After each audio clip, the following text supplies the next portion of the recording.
Good morning. I am Jay Rosenthal. Two people over is Jeremy Burke. We are from Cultivated. In the middle is Ryan Hunter. He's the Chief Revenue Officer of Spherex. Ryan, a very good background for this very good morning. I like it. Hey, Jay, thanks so much. It's great to be here with you guys. It's a well-decorated room. And just to be clear, you're not a vandal. You didn't steal that cone when you were on a skateboard, did you? No, that's Chris Haven's original. It's a local graffiti artist. Yeah. Fair enough. Fair enough. Well, welcome. He may have stolen it. I don't know where it originally came from. Can either confirm or deny that. Yeah, exactly. I did not steal it myself. That's right. Well, welcome. We'll get to a whole bunch of different things. Give us a little bit about your background, and then we're going to get to what you do now, and then we'll get to sort of products on shelves and all that. Yeah. So briefly, I would say my background in cannabis. Cannabis has been a part of my life for more than 30 years. So a long history with this medicine. I spent 20 years working in the software and tech industry. Started my career with Accenture, a really large global systems integrator. Did a few different startups and big companies along the way. Within that 20 years, I also spent 4 years on Wall Street as a sell-side analyst covering technology stocks. And then the last 10 years, I've made my living in the cannabis industry. Started there helping a guy commercialize a new technology for cannabis oil extraction. Did that for about a year. And then I worked for one of the kind of the early people in the cannabis industry in Colorado, a guy named John Fritzl, hired me to run a really large medical dispensary, and I built a 10-acre cannabis farm. And then after that, I spent 4 years as the chief operating officer for Willie Nelson's cannabis company, which is an amazing experience. Learned a ton there. For a time after that, I was the CEO of a cannabis NFT community called the Crypto Cannabis Club. And then I'm coming up on 4 years as Spherex's Chief Revenue Officer, where I head up sales and marketing, and we're Colorado's largest cannabis brand. This seems like a lot more fun than being a sell-side analyst on Wall Street. Although I will say, and I was telling Jeremy that I'm watching Industry for the first time. You know this show? Yeah. And it seems like a lot of sex and drugs, but I think it's probably overdone. Yeah, I can't speak for the sex and drugs. The restaurants were maybe better than what we get to go to in the cannabis industry, but all good fun. Yeah, but fair enough. Yeah. Ryan, talk to us a little bit about Spherex. So like you said, you've been there for 4 years now. We've done our background research. We know the company. It's known for distillate, but just talk to us a little bit about, what Spherex does and what it's all about. Yeah, so Spherex has been around for 10 years. We were one of the early days companies in the cannabis industry. And we produce a lot of distillate. We'll produce probably around 4,000 kilograms this year.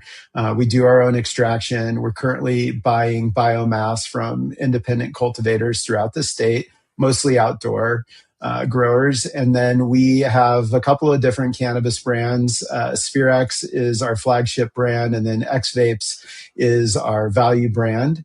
And we make distillate cartridges and all-in-one devices as well. And then we also have a new product line we launched a couple of years ago, which is a really terrific sleep gummy.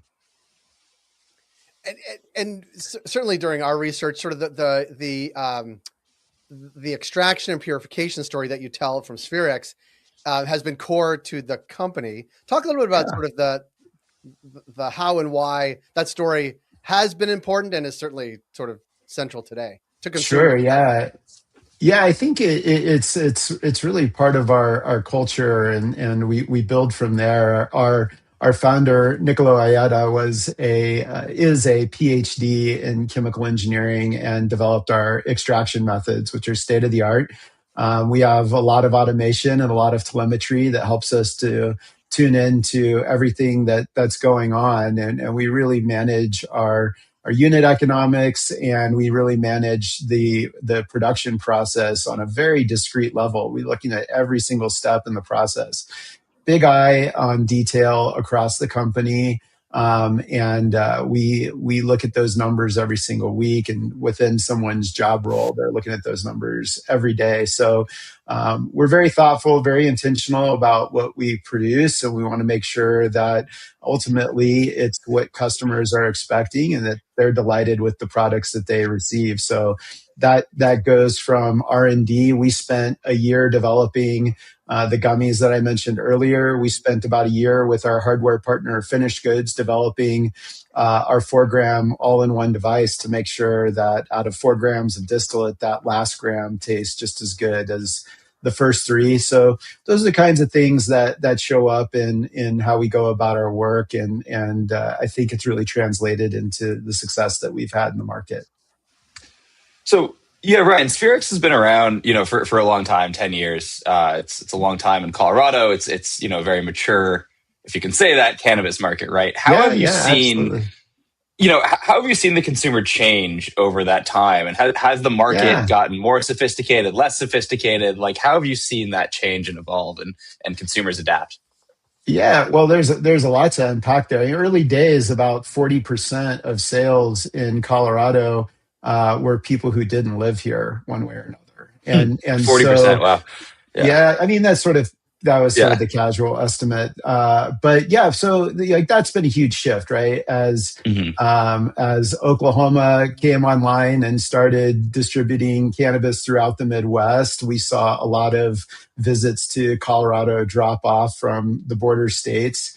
And then now, more recently, as cannabis has been decriminalized and legalized throughout the country, a lot fewer people are traveling here from around the country. So that's a big shift. Within our market, as we've seen that demand drop, so have consumer prices. So the prices that retailers pay have come down substantially, and then we're also seeing consumers become more educated, more discerning, and more experienced with the types of products that they're interested in. Generationally, as Gen Z consumers have aged into the market, we're seeing now a mix shift away from flower and more predominantly toward vapor products, distillate products. So that's been a big one. And then within the last couple of years here in Colorado, from a microeconomic perspective, we've seen a massive increase in biomass costs due to, again, now supply going the other way as grow operations have shut down and gone out of business. There's less biomass available for us to purchase. So we've seen a significant increase in our underlying costs there. Earlier this year, the Chinese government rescinded a previously existing rebate. And so as of April, all e-cigarette hardware coming out of China increased by about 13%. So that's really created a lot of margin compression for us and for our competitors in the vape space. So covered a lot of ground there. Happy to narrow in on any of those topics, but that was a big question. No, that's super helpful, and I imagine you're going to tell me when I'm wrong. That in your role, like, you're translating everything you just said to retailers to carry products, right? I imagine. Yeah. What does that process look like? And in a market like Colorado, which is fairly mature, as are some of the operators, some of the dispensary operators, like what differentiates them on the ground, and how does that translate to sort of what you talk about to them? And do you look for partners that have this but not that have been in business this long, not that long? Like, is it geographic? Is it what type of market? Yeah, I mean, all of those things. I think let's start from kind of the ground up. Our job as a brand, any brand's job, ultimately at the end of the day, is to drive sell through, and so we execute a suite of programs that really makes that happen. Otherwise you're just like those little barcodes on an apple that you buy at the grocery store. You're just a label. You're not really earning your space in the assortment. So we take that very seriously, and a lot of what we do at Spherex comes from things that I learned actually working with Elizabeth Hogan, Nicole Kennebec, Jeff Gillis at Willie's, where we had a really robust marketing initiative. And there's other brands like Old Pal and Jeter's that I think that do a really good job of this thing too. But we have a great ground game. It starts there. We have merchandisers who are in retail locations every single day of the week, showing love to the bud tenders, making sure that they have the support that they need from us. And then we do a bunch of programs and activations to drive consumers into the store. So we don't really do much discounting. We really don't do very many vendor days. We're out in the community and doing broad-based programs throughout the state. And we'll concentrate those in certain areas. So geographically, the Denver area, the Boulder area, and some of the mountain areas get a lot of attention. But some of our biggest accounts are actually border stores that serve customers who may be coming over from states that still haven't legalized cannabis. In terms of the type of dispensaries, I mean, we have single door shops, and we also have the largest retail chains in the state. And we work with all of them depending on their needs. I mean, we really start by asking them what brings shoppers into their stores. How can we bring more of your shoppers into your stores, and build the relationship from there. We are very disciplined in collections, so our accounts receivable total is very manageable. We don't get overextended, and unfortunately, sometimes that translates into reviewing and ending relationships with retailers who aren't able to keep their financial commitments to us. But we're pretty disciplined there, and I think the retailers that we do work with respect that. And overall, I would say, we have great relationships. There's always going to be difficulties, and that kind of defines a great relationship, is how you navigate those challenging situations with your partner. But overall, we're very happy with the retail partnerships that we have. Ryan, reading between the lines, in a world where there is heavy margin compression for every cannabis company, brand becomes really, really important. How do you continue to build that at Spherex and make sure consumers are differentiating things at the dispensary and coming back to your products versus a competitor's products? Yeah, I think ultimately, especially with distillate, let's face it. I mean, that's probably the core commodity that there is. So how we differentiate ourselves is crucial. It starts with the product. It's got to taste good. It's got to deliver the effects that the consumer is expecting. And from there, because it's a mechanical device, that device can't fail. And we have a tremendous partnership with our hardware manufacturer, and our defect rate on all of our products is far lower than 1%. So those are really crucial elements. We want to make sure that the customer is delighted enough that they'll come back and purchase all of our products again. From there, we really do kind of, I guess you could say, full stack marketing, starting with the merchandising crew that I talked about earlier, really making sure that we have good relationships with bud tenders. We have, over the last several months, been going out and implementing a Net Promoter Score program to determine how the bud tenders feel about recommending us to customers. Yeah, so we can get a lot of insights from those store visits. Then merchandising assets within the store. We'll have good signage, clever, beautiful, very interesting displays. We work with local graffiti artists to do big wall installations in some of the stores. We have a very strong social media game. We have really great folks working on that element of the program. And then kind of going up from there, we do advertising and publications that will allow us here on the ground. We've done some billboard advertising as well with some of the dispensaries that get good use from that type of program. And then lots of activations and events. We just finished in July what's kind of become our flagship activation with Zed's Dead, the EDM group. We've worked with them now three years in a row, and do big programs with them, kind of a golden ticket program, scavenger hunts. We have activations in dispensary parking lots that have tattoo artists sometimes. We have an annual roller skate party We do all kinds of guerrilla style marketing. We showed up at the X Games the last couple of years, handing out neon beanies and things like that.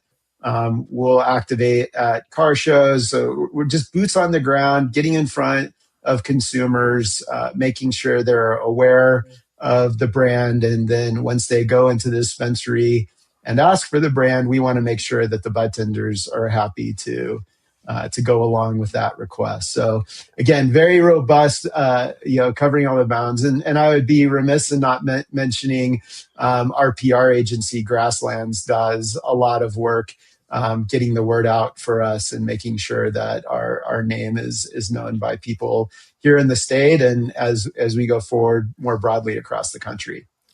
I feel like a bit like you're speaking to us from the cannabis future in many of these markets. Like I can imagine someone from New York listening like, oh my God, like the price roller coaster, like the price wave that you talked about up and down. I have to do all this. Down and up. The nature of which you work with dispensaries who've been in business for a long time. The idea on the sort of receivables that you've sort of tightened that. Like a lot of that seems like utopia to new brands or even old brands launching in new markets. Like it seems like, and I wonder if you feel this too, or if people in Colorado feel like they're operating in a market that is, it's never settled, but is like far better settled than New York or New Jersey or markets that are just launching. Like, and it seems to me, and Jeremy and I talk about this a lot, like the businesses that are operating in Colorado and maybe California that have like weathered these cycles are super well poised, both for the future in that market and maybe other markets too. And I wonder if there's a sense at a company like Spherex and you in particular that like, okay, we're operating in a market which we understand, right? There's not, aside from a neighboring state going legal and cutting back on those borders, like, does it feel like you're operating in a normalized market? I guess is my sense, my question. No, not really.